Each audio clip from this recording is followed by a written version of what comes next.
Hello and welcome to the Handy Capable Black Woman Throne Room. My view of humanity is a whole new tea. Okay, royalty. I hope you have some patty tea, something good to eat. It's been a crazy year, and I know for a lot of people it's been a crazy year. But oh my goodness. And let's just say that I'm still kind of small and in my corner and everything, and I still get colonizers writing me saying, "You're arrogant. You don't know what you're talking about. There's no more racism. You're stupid. You're an idiot. Stay in your corner." It's like, so you're a cripple. We don't care about you. And oh, it just proves to me that I need to say a lot more, and I'm going to. And I'm excited and happy that I made it over 500 episodes. And it's kind of my own therapy. If you guys have been listening, you've listened to the emotional, financial, and borderline physical ABUSC that I have faced throughout my life in relationships and parents and medical, and a lot of emotional with medical. But yeah, yeah. And the thing is, I have so much more. And the thing is, like, with trying to start my businesses and finish the novel and all of it, like, some people are like, why are you trying so much? With each one, it's helping me emotionally. It is my physical therapy, especially. So many people don't realize the importance of smell, the power of smell, and why some people are attracted to different smells, or they calm them down, or relax them, or sometimes aggravate them. And it's so, while I am creating my candles, it means a lot to me, and being able to create candles that I am going to be dedicating to people, especially, like, well, especially after that whole September 10th thing. Ugh, like, mm. If you don't like me because I can't, I do not have anything nice to say about him, then so be it. But if you haven't caught on that, yeah, if this is your first episode, you should have known that.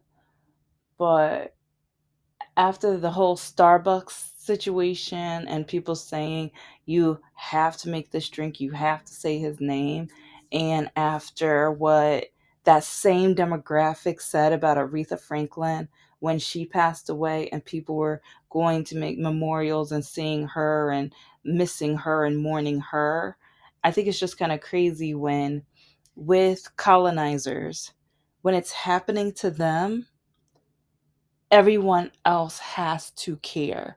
We all have to have sympathy and empathy. The same thing that September 10th guy didn't like. But yeah, it's like they want us to care all about them. Everything's all about the colonizers.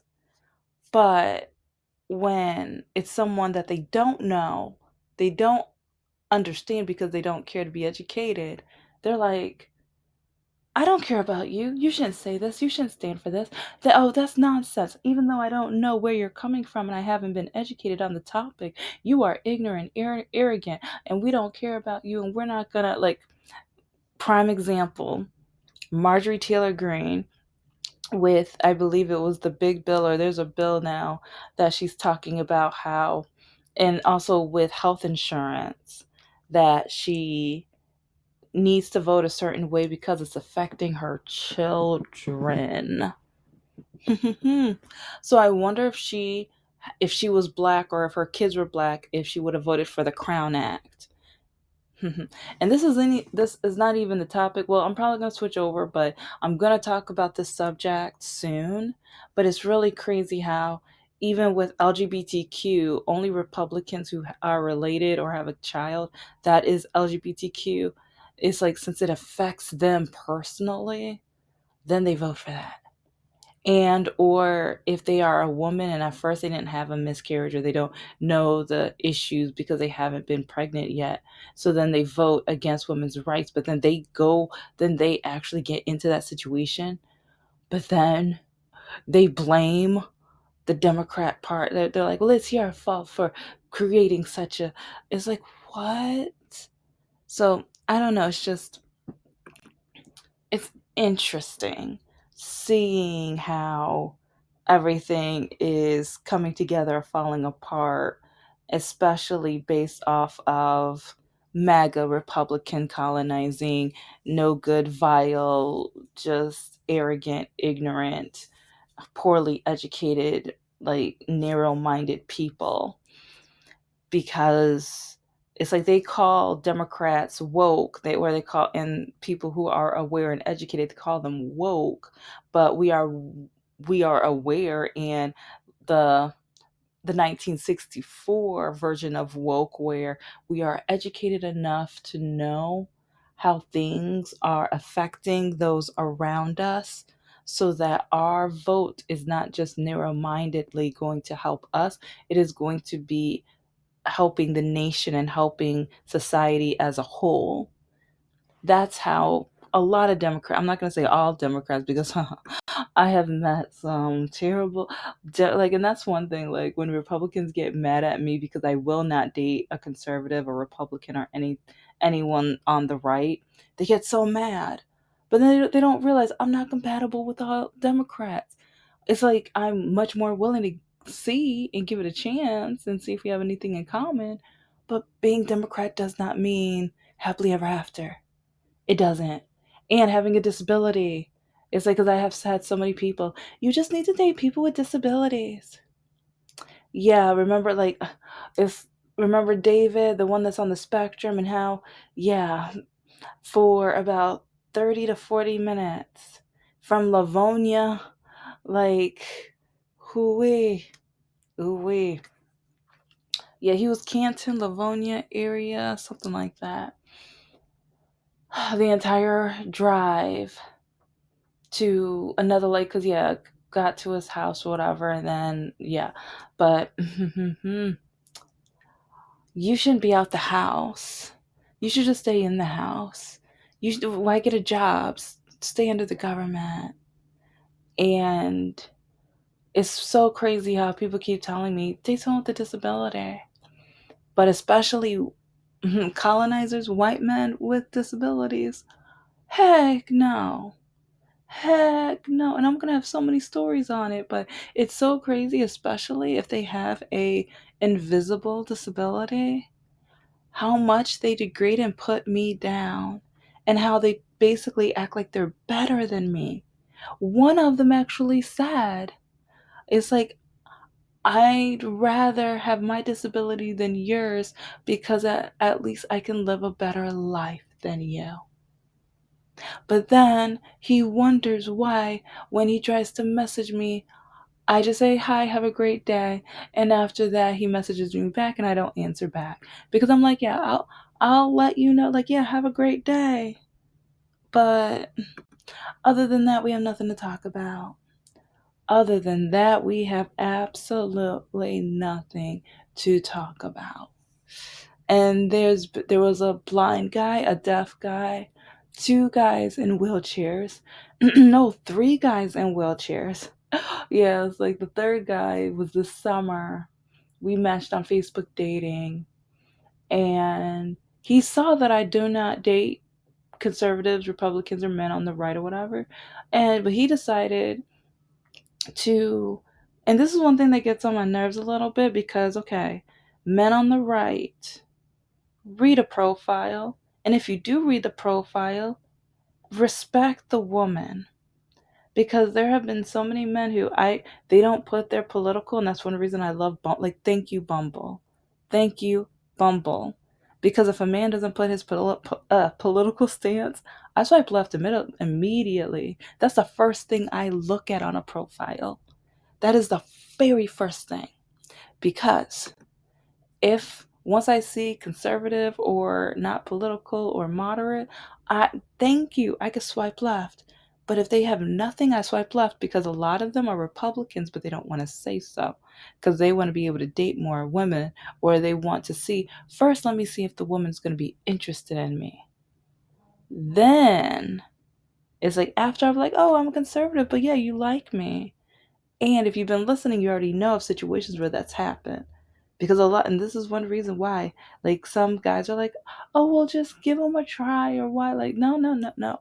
Okay, because if you've already proven you're a liar, like Mr. No Heart and Mr. Lock Key, because with my dating life, and this is one reason why people try to, or men try to tell me that I need to be nicer and more caring and everything. Like, no, I have wasted over 20 years of my life in the dating world being nice and forgiving and patient, and then also allowing them to say, well, even I'm too far from you, but you're going to drive to me.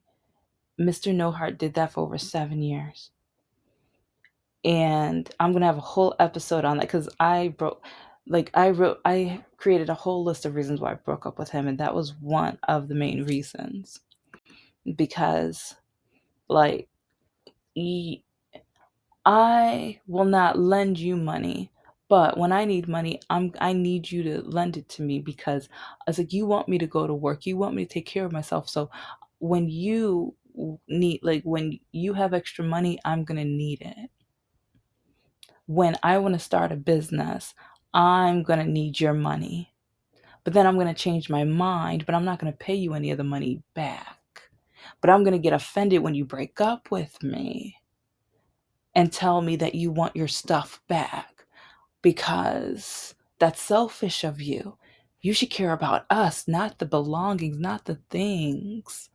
Yeah, even though I pressured you to start the business and I wouldn't stop talking about it week after week after week after week after week after week after week after week, literally months, about 3 to 6 months, talking about it until I convinced you to do to do exactly what I said and do otherwise of what you wanted to do because you had dreams and you wanted to start a business. But I kept telling you that your businesses were no good and that mine were more creative and mine were going to be more lucrative. And so I kept talking to you until I got what I wanted. But yeah, yeah. I'll tell the whole story with that one because especially financial ABUSC. Oh, it's like I just like there's this one pick me black woman on Facebook. She is trying to just gather all these black men to be against like she is one of the reasons why there's more red pill and passport bros because she's like, if women were financially stable, you guys would want them. And you guys, it's like, you can't guys care more about financial security than you do the behinds, the chest, and other things. And then you have all these men, yeah, yeah, you're right. Like, no, no, mm-mm. And you know what? Yeah, the topic I was gonna cover, I'll do that. I'll do that later. But it's really funny how this pick me no good. Like this is all in my opinion. In my opinion, she's a no good little pick me, and she's like the Candace Owen pick me type. Yeah, and because it's like she has the nerve to say like because she does this like every week, all week or whatever. Like put posting things so that men would gravitate, like especially black men would gravitate and cheer it on or whatever. But if you've been listening to my episodes, you will know majority of the black men that I've met. Why are you investing? That's what white people do. Oh, you're trying to be a white girl wannabe. Oh, you're stuck up. You're snotty. Oh, why do you have investments? Oh, take those investments out. I want to go on a trip. Oh, yeah, I want to hang out with you, but yeah, take that money out. I want to go to the Caribbean. I want new Nikes. I want this. I want that. Oh, you went to school? Why you go to school? No, take that money out. And it's like, yeah, pay off the student loans and it's like and then afterwards, you could chill with me. It's like, but you don't have any like you're behind on your rent. You're about to be kicked out. We'll figure it out. We'll figure it out. But it's like your credit score is down the dumpster. Why you gotta be negative on me? I it's just really But it's interesting because there was one week where I replied to one of her posts because, like I said, every single post is like you can see like the passport bros, red pill men come out. And so I replied, and she was like, "Well, if you don't fit this, then why are you responding?" Because majority of your posts are stupid, pointless, and poorly educated. It's like you motivate men to hate black women when black women are already hated enough. It's like when it's like maybe if you alternate, like, because I have not seen one post where she would even like show how black women have issues with like men period, but black men especially, how a lot of black men don't appreciate an educated black woman, and or how some black men put down African American women hair, because so many black men say, "Oh, I want a woman with long hair. I don't want to see the little like the little curly hair ball things all over the like whatever," and or I'm tired of the afro that's so played out. Like but then it's like people tell me I have low self esteem because I wear different like sew-ins and wigs or whatever like that, but it's like at the same time, I don't want to damage my afro, my curls, because I love my texture. I love my curls, but then people say I hate it. But then you turn around and it's like a lot of the guys out here, it's like they would like if I did those hairstyles that they want to my natural hair, it would be burnt out. It would be damaged. I don't want to damage my natural beauty. So, but yeah, I'm hopping around, but you already know my channel is as messy as my life.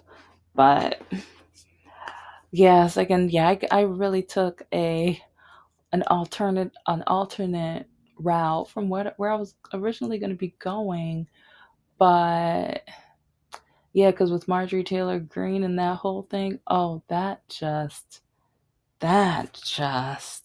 because you're only going to vote this other way now because it affects your children personally. And then same thing with LGBTQ community. They will only vote for that if it affects them. But but then people keep wanting to blame black women and they keep saying, "Oh, you guys bring up race. You guys are the real racists," when look at what's going on around us. And then a lot of them don't know the history. And I'm going to keep repeating this. You guys don't know African American history, but then you guys say you don't want to learn about African American history because it's going to get you too emotional. Idiots. Stupid, no good, poorly educated idiots. If you're one of those, you are a colonizer. If you feel like my feelings are going to get to hurt, you're stupid. You're stupid because knowledge is power. And knowledge helps you not repeat history. But one reason why the Republican Party is trying to make sure you don't know anything, because that will allow them to repeat history. Because look at what's happening with ICE right now. Look at what's happening with even that town that's like they're trying to do the white city town or whatever, and with segregation and things like that. In certain states, certain political people are trying to bring some parts of segregation back. But since a lot of you guys don't know about the history of that, you know small parts, you know chunks of it. But then they have the nerve to say that they have too much history about slavery in museums and they need to take parts out, or they need to remember the good parts, or that how far we've come from. But yeah, when you once you say there's too much in there, that proves that we have not come that far from it, because you need to know the sufferings and stuff like that. And then when you have in my opinion, a no good, vile, terrible, poorly educated, bigoted pastor saying what that black people should be just thankful being here, that they do not deserve reparations, when the slave owners at the end of slavery got reparations. Okay, so it was okay for the white people that enslaved, tortured, hurt, and eliminated, and just all I can't even, like, some of the words I literally can't say on the channel because yeah. So they got rewarded for the cruelty, but now you're saying that the black people should just be thankful to be here. So you're teaching people that doing awful things should be rewarded and that the victim should just be happy that they were a victim of that person, or that they just that they survived it. That's, I mean, that's what it said, translating to in summary. So with what's going on with ICE right now and everything and politically, this has been an interesting year. This has been an appalling, scary year, but it's kind of shown our racist, bigoted colors. Yes, it has. And a lot of people, especially, yeah, I've been talking about people of color a lot lately, and I'm going to keep on because, oh, one of the things that I'm going to be recording today or tomorrow, it depends, because yeah, my computer is so full. Like, after I record this, I am going to be playing the K-pop Demon Hunters, and oh, like, I'm probably gonna rewatch Genie Make a Wish. Oh my gosh, that show, like, I'm not gonna say it's one of my favorite K-dramas, but I love the complexity of it. Like, there's some parts I'm like, which I'm gonna do a whole episode. Well, yeah, so I won't say too much about it now, but I highly recommend watching it. And yeah, it's interesting, and just some of the characters, it was just like, wow. And seeing the depths that some people would take with their wishes, and how far and how evil some people would take their wishes, and seeing just how giving, like, the end got me. The end got me with grandma, because she is a ride or die, literally. Like, I mean, oh, it's like, I do have to say, she, like, seeing her and just seeing her heart and everything, and even with the disability representation, how she helped with that. It's beautiful, just absolutely beautiful. So yeah, so I'm gonna be, watching that. And see, today's episode was supposed to be like, because I'm just thinking about all of the diversity and the beautiful and the DEI, and well, back to that subject with the museums and everything. It's just, our country doesn't want us to learn or embrace people who are different than us, or languages different than us.